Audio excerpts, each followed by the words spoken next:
Kapatid, babasahin po natin ang paksa po ng ating leksyon, ang tunay na Diyos na dapat makilala ng lahat ng tao. Sa nakaraan po nating pagsamba ay natutunan natin na ang mga salita po ng Diyos ay nakasulat sa Biblia. Gumamit po ang Diyos ng mga kasangkapan na kanyang kinasihan, pinatnubayan upang masulat at maingatan ang kanyang mga salita at makarating hanggang sa atin sa mga huling araw na ito. Dahil dito, ang Biblia ang kinikilala po natin na tanging batayan o saligan ng ating pananampalataya. Kaya naman, tungkol sa kaalaman ukol sa Diyos at sa kanyang mga salita, ang Biblia lamang ang ating sinasangguni at hindi ang alinmang aklat pang relihiyon na isinulat po ng mga tao. Dumako na tayo sa unang katanungan. Sino ang tunay na Diyos na ipinakilala ng ating Panginoong Kristo? Basahin natin ang sagot. Ang mga bagay na ito sinalita ni Jesus at sa pagtingala ng kanyang mga mata sa langit ay sinabi niya, Ama, dumating na ang oras. Luwalhatiin mo ang iyong anak upang ikaw ay luwalhatiin ng anak. At itong buhay na walang hanggan na ikaw ay makilala nila na iisang Diyos na tunay. Sino pong ipinakikilala ng ating Panginoong Kristo na tunay na Diyos? Sabi niya, ikaw, Ama. Si Kristo po ay anak, hindi siya ama. Ang sabi pa ng Panginoon, ikaw ay makilala nila na iisa na Diyos na tunay. Sa pangalawang bilang, sino rin ang ipinakilala ng mga apostol na tunay na Diyos? Ang sagot, basahin natin. Sinabi ni Apostol Pablo na sa ganang atin may isang Diyos lamang, ang Ama, na buhat sa Kanya ang lahat ng bagay at tayo'y sa Kanya. Sa makatwid, ang Panginoong Kristo, pati ang Kanyang mga apostol, ay ipinakikilala ang Ama na iisang tunay na Diyos.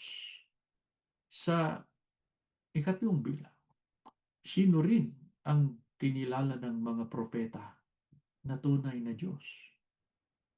Basahin natin ang sagot. Sinabi ni Propeta Malakias na hindi ba iisa ang ating Ama? Hindi ba iisang Diyos lang ang lumalang sa atin? Kaya malinaw po na nakasulat sa Biblia, mga kapatid, na nagkakaisa ang Panginoong Kristo, mga propeta, mga apostol, ng pagtuturo o pagpapakilala na iisa lang ang tunay na Diyos, yun ang Ama. Sa ikaapat na bilang, ano ang kahulugan o ibig sabihin na ang Ama ay iisang tunay na Diyos? Ang sagot, basahin natin. Sinabi ng Diyos mismo na sapagkat ako'y Diyos, isang ganap na Diyos at tagapagligtas, walang iba liban sa akin. Kung gayon, hindi natin dapat tanggapin ang aral na pinaniniwalaan ng marami na ang Diyos ay iisa pero may tatlong persona, ang Ama, ang Anak, at ang Espiritu Santo. Ang aral na ito, kung tawagin nila ay the Holy Trinity, yan ay salungat sa aral ng Diyos mismo. Salungat sa aral ni Kristo, salungat sa pangaral ng mga apostol at ng mga propeta. Sapagkat malinaw ang banggit nila, iisa lang ang tunay na Diyos, ang Ama,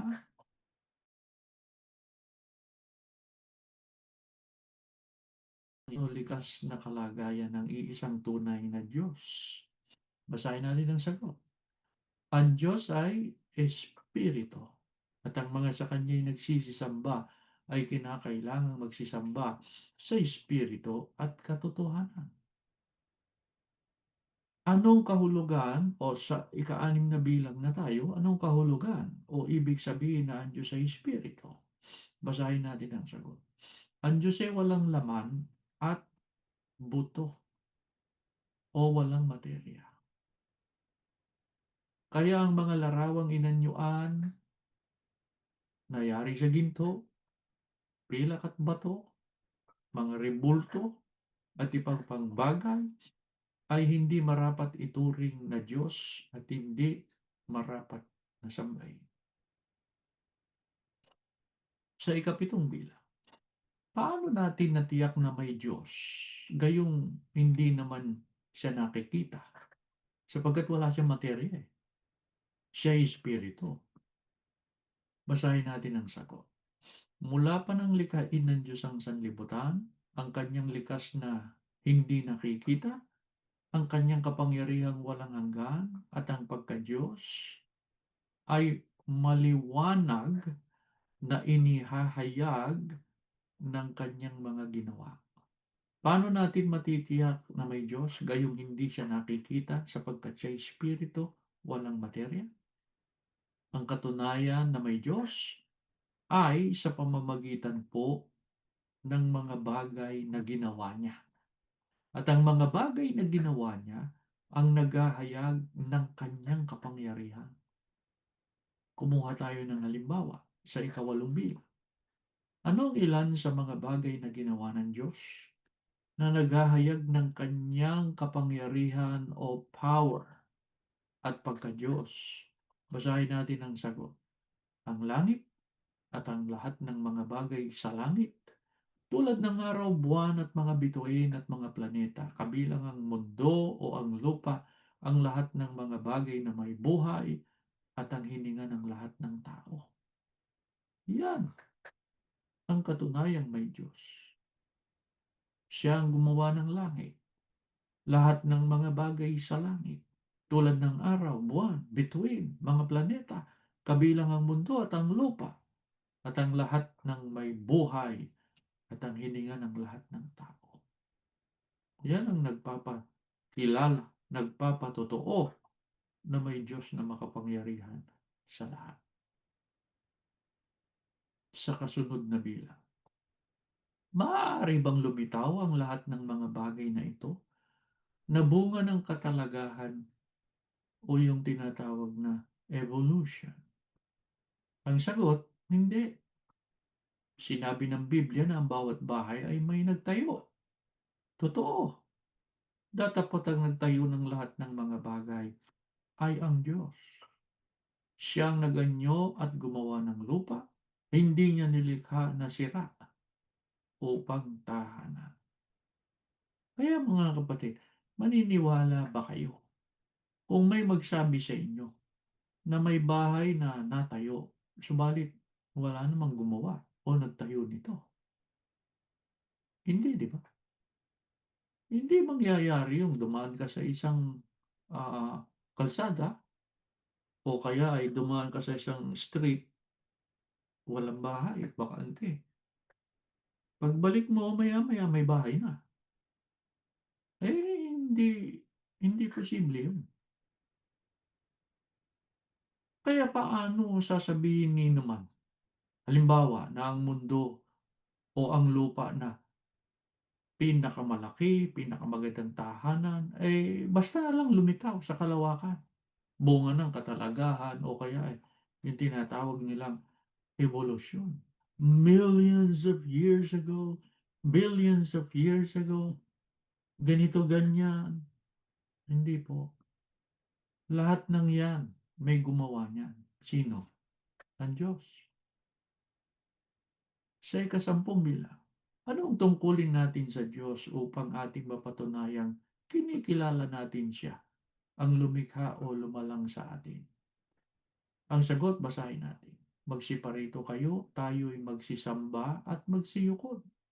tayo'y magsiluhod sa harap ng Panginoon na mailalang sa atin, sapagkat siya ay ating Diyos at tayo'y bayan ng kanyang pastulan at mga tupa ng kanyang kamay.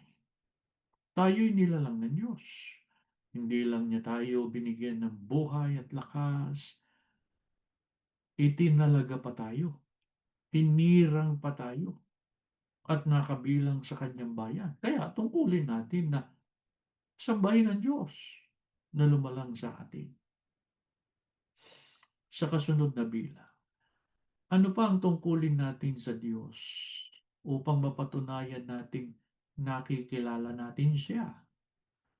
Basahin natin ang sagot. Nakatitiyak tayong nakikilala natin ang Diyos kung sinusunod natin ang kanyang mga utos. Kaya mahalaga yung pagsunod.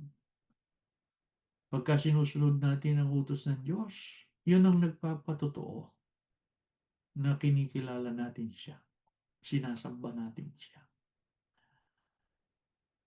Sa kasunod na bilang, ano ang tiyak na sasapitin ng mga tumangging kumilala sa Diyos sapagkat ayaw tumalima sa kanyang mga utos?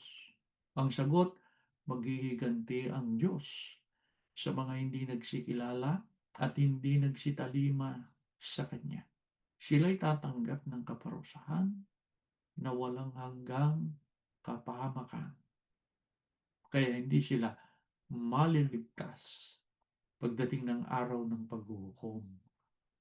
Sa kasunod na bilang, sa kabilang dako, anong biyayang nakalaan sa mga tapat na naglilingkod sa tunay na Diyos? Ang sagot, sa muling pagparito ng Panginoong Kristo sa araw ng paghuhukom, tiyak na maliligtas sila sa puot na darating. Kaya mga kapatid, lubos nating sampalatayanan, mayroong Diyos na tunay.